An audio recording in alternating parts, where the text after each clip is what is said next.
Sidee buu askari 3 alifle saajin ah ku noqday madaxweynihii 21aad ee waddanka Liberia? Waa habeenkii 12 Abriil sanadkii 1980. Samuel Doe waxa uu ahaa 29 jir. Waxa uu xukumay guutada saddexaad ee ciidamada dalka Liberia, guutadaas oo saldhigeedu uu ahaa caasimadda Monrovia ee dalkaasi. Haddaba saqdii dhexe ee habeenkii ayaa Samuel Doe oo wata ciidamadiisii guutada saddexaad waxa ay ku soo dhaqaaqeen dhanka madaxtooyada dalka, halkaas oo ay isku gadaameen.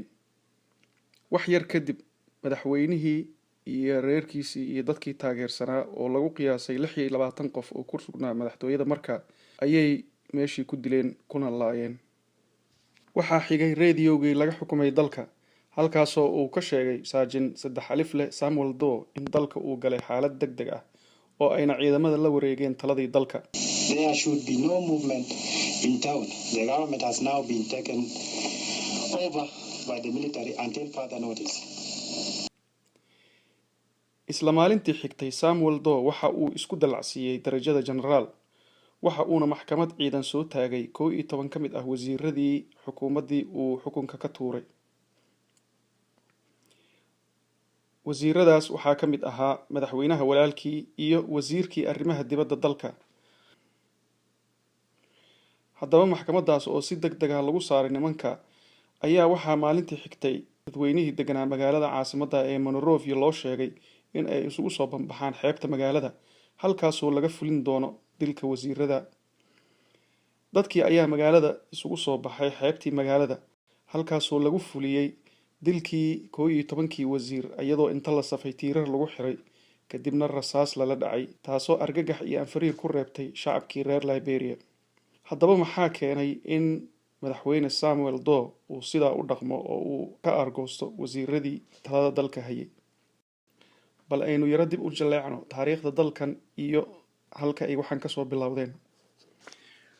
1822kii waxaa Liberia laga soo dejiyay dad Afrikaan ah oo laga soo sii daayay gumaysigii adoonsiga ahaa ee dadka madow lagu hayay ee dalka Mareykanka. Dadkan oo ayagu dalbaday in Afrika oo ay asal ahaan ka soo jeedaan dib loogu celiyo ayaa waxa ay ka soo degeen dekedaha ku yaala dalka Liberia. Haddaba dadkan ayaa ayagu ahaa dad ka yara ilbaxsan dadkii asalka ahaa ee loogu yimid dalka Liberia. Isla markiiba waxa ay la wareegeen taladii dalka, iyagoo caawinaad ka helaya dowladdii markaa Mareykanka ka talinaysay. Haddaba dadkii asalka ahaa ayaa arrintaa u adkeysan kari waayay, waana tan keentay in 158 sano kadib uu Samuel Doe oo asaga ka soo jeeda bulshada asalka ah ee loogu yimid dalka uu taladii dalka la wareego oo uu dhiig badanna ku daadiyo.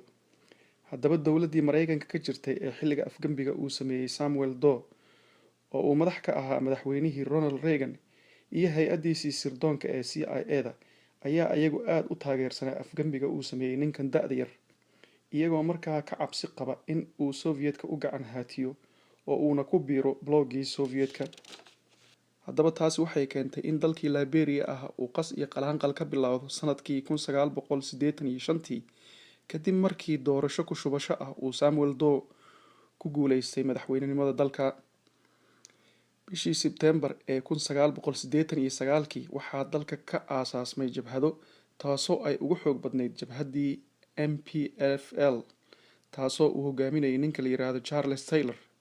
Sanad kadib, bishii Sebtembar 1990 waxaa caasimadda Monrovia soo galay jabhaddii MPLF, taasoo ay u kala farcantay laba garab Charles Taylor ah iyo garab uu hogaaminayay ninka la oran jiray Prince Johnson, kaasoo gacanta ku dhigay madaxweyne Samuel Doe oo magan u ahaa ciidamadii Afrikaanka ah ee nabad sugidda u joogay dalka. Johnson iyo ciidamadiisii ayaa xoog kula wareegay xaruntii uu ku gabanayay Samuel Doe, iyagoo laayay ciidamadii ilaalinaysay markaa. Ninkan ayaa markii ay dilayeen ciidamadiisii madaxweynihii Samuel Doe waxa ay ka duubeen cajal, kaasoo runtii aad u fajac badan, korkiisana ay marba xubin jarayeen kadibna ay meeshii ku dileen. Taa waxay horseeday in dalkii Liberia uu noqdo fowdo iyo isdil, taasoo sanado badan qaadatay in dib loogu soo celiyo hanaankii nabadeed ee dalkaas.